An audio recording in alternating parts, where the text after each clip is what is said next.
India TV YouTube channel को subscribe करें और बेल आइकन दबाएं। नमस्कार, मैं हूं अमित पालित। इस वक्त की बड़ी खबर, दिल्ली में अनलॉक का नया फॉर्मूला आ गया है। सीएम केजरीवाल ने थोड़ी देर पहले अनलॉक पर बड़ा ऐलान किया। सोमवार से दिल्ली के बाजार और मॉल में दुकानें ऑड इवन के हिसाब से खुलेंगी और इसके अलावा दिल्ली मेट्रो भी 50% यात्रियों के साथ चलना शुरू हो जाएगी। केजरीवाल ने एक और बड़ा ऐलान किया है। दिल्ली में दफ्तरों को लेकर सभी प्राइवेट दफ्तर अब 50% स्टाफ के साथ खुलेंगे, जबकि सरकारी दफ्तर में ग्रुप ए के 100% ऑफिसर आएंगे तो वहीं ग्रुप बी के 50% कर्मचारी आएंगे। यानी कि 7 जून से अब दिल्ली में अनलॉक की प्रक्रिया शुरू होने जा रही है।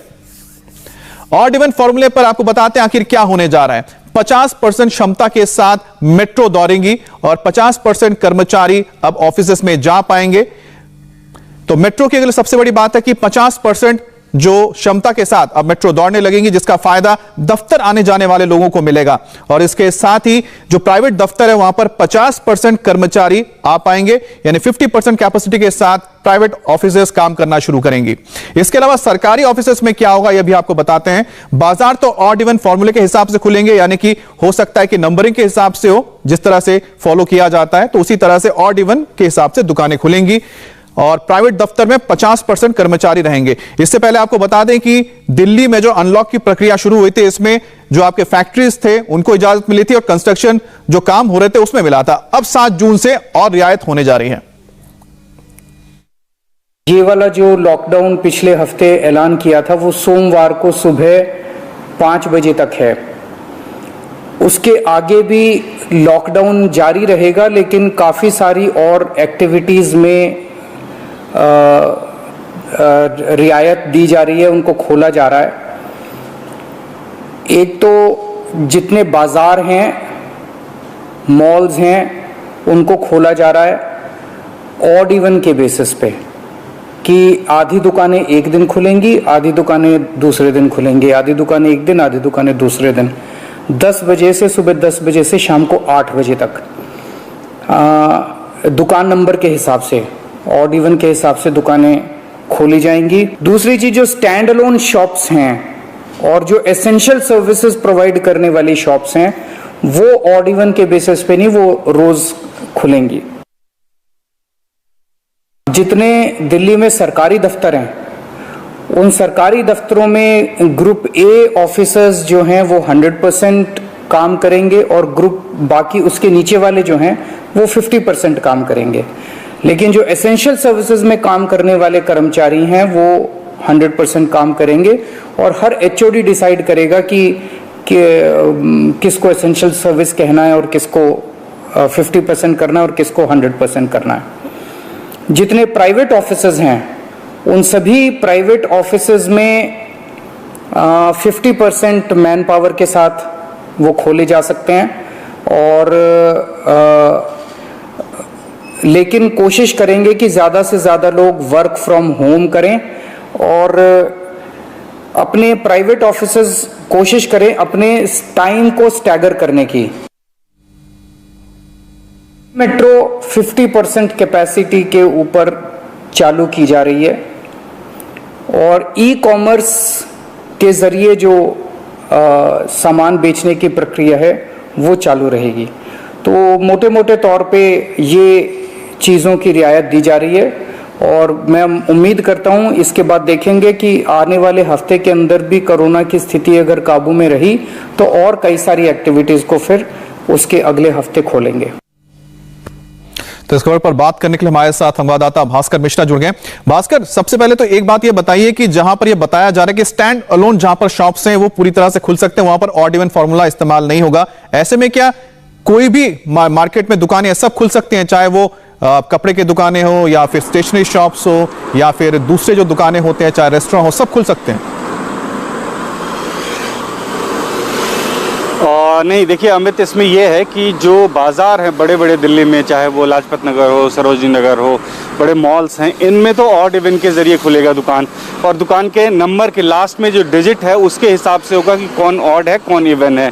उसके अलावा जो कॉलोनी के अंदर दुकानें हैं और इस तरह की दुकानें हैं जो एक जगह पे सिर्फ एक दुकान है, डेजिग्नेटेड मार्केट नहीं है, वहाँ पे सारी दुकानें खुल सकती हैं। अगर किसी कॉलोनी के अंदर में अलग अलग 10 दुकानें हैं तो वो 10 दुकानें खुल सकती हैं। लेकिन वही अगर पूरे मार्केट की बात करें कि चाहे सरोजनी नगर हो, लाजपत नगर हो, इस तरह के बड़े मार्केट जितने हैं, कनॉट प्लेस हो, तो यहाँ पे ऑड इवन के ज़रिए खोला जाएगा। कोशिश ये है कि लोगों की जो आम ज़रूरत है वो आसपास में पूरी हो जाए, उसके लिए जाना ना पड़े। और इसके साथ साथ जो बड़े मार्केट है जहाँ ज़्यादा दुकानें हैं वहाँ पे ऑड इवन करके भीड़ को थोड़ा सा कंट्रोल किया जाए, ये कोशिश भर की गई है। लेकिन भास्कर, यहाँ पर कोई कैटेगरी के हिसाब से नहीं हुआ है ना, कुछ भी हो सकता है, मतलब कोई भी दुकान हो सकती है, कोई पर्टिकुलर ऐसा तो नहीं है कि जो आपके किराना स्टोर्स हैं वो खुल सकते हैं या फिर कपड़ों की दुकानें हैं वो खुल सकती हैं, हो सकता है दूसरे मार्केट ना खुले, ऐसा कुछ है? सीधा हम आनंद का रुख करते हैं, हमारे साथ आनंद प्रकाश पांडे में जुड़ गए। आनंद, कुछ विस्तार से और भी कुछ डिटेल्स आए हैं कि किस तरह की कैटेगरी की दुकानें खुल पाएंगी, क्योंकि लोग ये भी तो जानना चाहते हैं कि स्पा है, ब्यूटी पार्लर है, ये खुल रहे हैं कि नहीं खुल रहे हैं, क्या हो रहा है? जी देखिए, अभी तक की जो जानकारी आई है उसके मुताबिक ऑड इवन मतलब कि जो मार्केट है उसमें दुकानों का नंबर भी होता है, तो एक दिन ऑड नंबर की दुकानें खुलेंगी, दूसरे दिन इवन नंबर की दुकानें खुलेंगी, और यही हाल मॉल्स में भी रहेगा। और सरकार की कोशिश ये है कि लोगों की ज़िंदगी बचे और जीविका भी उनकी चलती रहे, क्योंकि लॉकडाउन के चलते बहुत सारी दुकानें बंद रही, लोग सड़कों पर आ गए, उनके उद्योग धंधे चौपट हो गए, उनके घर पर खाने पीने की दिक्कतें हो गई। तो सरकार की कोशिश ये है कि लोग जो है वो सुरक्षित में रहे। तीसरी लहर की जो है सरकार बार बार कह रही है कि हम उसकी तैयारी कर रहे हैं, ऑक्सीजन कैपेसिटी बढ़ा रहे हैं, लेकिन दूसरी तरफ जो उद्योग धंधे हैं, जो दुकानें हैं और जो रोजमर्रा की जरूरतें हैं, उनकी जो दुकानें हैं उनको भी खोला जाए ताकि लोगों को सामान भी मिले, और साथ ही साथ जो दुकानदार हैं, जो व्यापारी हैं, उनका भी घर चलता रहे, उनके भी उद्योग धंधे चलते रहे। तो जाहिर तौर पर सरकार से बार बार डिमांड की जा रही थी, कई प्रेजेंटेशन दिए गए थे व्यापारियों की तरफ से, मार्केट एसोसिएशन की तरफ से कि दुकानों को खोला जाए, क्योंकि अब जो दिल्ली में जो पॉजिटिविटी रेट है वो काफी कम आ गई है, और साथ ही साथ जो रोज जो केसेज आ रहे हैं वो भी 500 से कम हो गया। तो ऐसे में इन सब का आकलन करने के बाद, अच्छा आनंद, एक बात बता दीजिए, लेकिन अनलॉक तो हो रहा है, लेकिन तो एहतियात भी तो रखना पड़ेगा, कहीं फिर से ना केसेस बढ़ जाएं। कैसे लोगों को आप रोकेंगे कि सब लोग माने, प्रोटोकॉल को फॉलो करें कोरोना के? जी बिल्कुल, और ये जिम्मेदारी न सिर्फ उन दुकानदारों की है, दुकान मालिकों की है, बल्कि ये आम आदमी की भी जिम्मेदारी है, आम लोगों की भी जिम्मेदारी है कि ऐसा ना हो कि छूट मिलते ही सब लोग एक साथ मार्केट में पहुंच जाए, दुकानों में पहुंच जाए, सोशल डिस्टेंसिंग की धज्जियां उड़ाने लग जाए, मास्क का प्रयोग ना करें, और जो प्रोटोकॉल है, कोविड का जो प्रोटोकॉल है उसका पालन ना करें, क्योंकि ये जो लहर आई है तो उसके पीछे एक बड़ी वजह यही थी कि लोगों में जो कोविड प्रोटोकॉल्स है उसको लेकर लोगों नहीं दिखे थे, जिसके चलते हमने ये दूसरी लहर देखी। और इसके हम उम्मीद यही कर सकते हैं कि जो लोग हैं वो तो पालन करें प्रोटोकॉल का, और साथ ही साथ हमें यह भूलना नहीं है कि कोरोना भी खत्म नहीं हुआ है, क्योंकि केसेस नीचे आए इसलिए आपको ढील मिल रही है, रियायत मिल रही है, इसलिए प्रोटोकॉल का भी पालन करें, और साथ ही साथ जो आपको दिशा निर्देश दिए जा रहे हैं उसको मानकर चलें। आप दोनों का बहुत बहुत शुक्रिया। सीएम केजरीवाल ने कोरोना की थर्ड वेव से निपटने की तैयारी की है और उसका बड़ा ऐलान भी किया है। केजरीवाल ने कहा है कि तीसरी लहर में बच्चों को बचाने के लिए हर लेवल पर तैयारी की जा रही है। थर्ड वेव कहा जा रहा है, एक्सपर्ट्स कह रहे हैं कि थर्ड वेव आएगी, कब आएगी, कितनी भयावह होगी, इसके बारे में किसी को कोई जानकारी नहीं है। लेकिन एक जिम्मेदार सरकार होने के नाते हमारी जिम्मेदारी बनती है कि उसकी पूरी तरह से हम तैयारी करें, ताकि अगर थर्ड वेव आती है, अगर बहुत भयानक होती है, तो सरकार उस वक्त जनता के लिए तैयार हो। इसकी तैयारियां पूरे जोर शोर से दिल्ली सरकार के अंदर चल रही हैं, और कल लगभग 6 घंटे तक मैंने 2 अलग अलग मीटिंग ली, एक्सपर्ट्स के साथ बात की, जिन ऑफिसर्स ने अभी कोरोना के दौरान काम किया था उनके साथ बात की। हमने 2 कमिटीज़ बनाई हैं, उन दोनों कमिटीज़ के साथ मैंने बहुत डिटेल में चर्चा की। प्राय 37,000 की पीक की तैयारी के हिसाब से अब सारे कैलकुलेशंस किए जा रहे हैं कि अगर 37,000 की पीक आती है तो कितने बेड्स की ज़रूरत पड़ेगी, कितने आईसीयू की ज़रूरत पड़ेगी, कितने उसमें से बच्चों वाले होने चाहिए, कितनी ऑक्सीजन की ज़रूरत पड़ेगी, ये सारी चीज़ें, अब कितनी दवाइयों की ज़रूरत पड़ेगी, ये सारी चीज़ें अब कैलकुलेट की जा रही हैं। एक पीडियाट्रिक टास्क फोर्स अलग से बनाई गई है। वो पीडियाट्रिक टास्क फोर्स ये तय करेगी कि जितने हमारे ऑक्सीजन बेड्स होंगे उसमें से कितने बच्चों के होने चाहिए, जितने आईसीयू बेड्स होंगे उसमें से कितने बच्चों के होने चाहिए।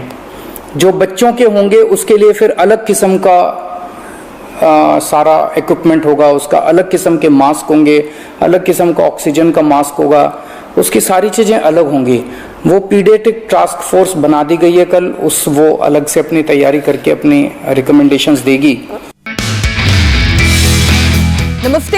मीनाक्षी जोशी। वीडियो और खबरों से अपडेट रहने के लिए India TV YouTube channel subscribe करें, बेल आइकन दबाना ना भूलें। जुड़े रहें इंडिया टीवी के साथ।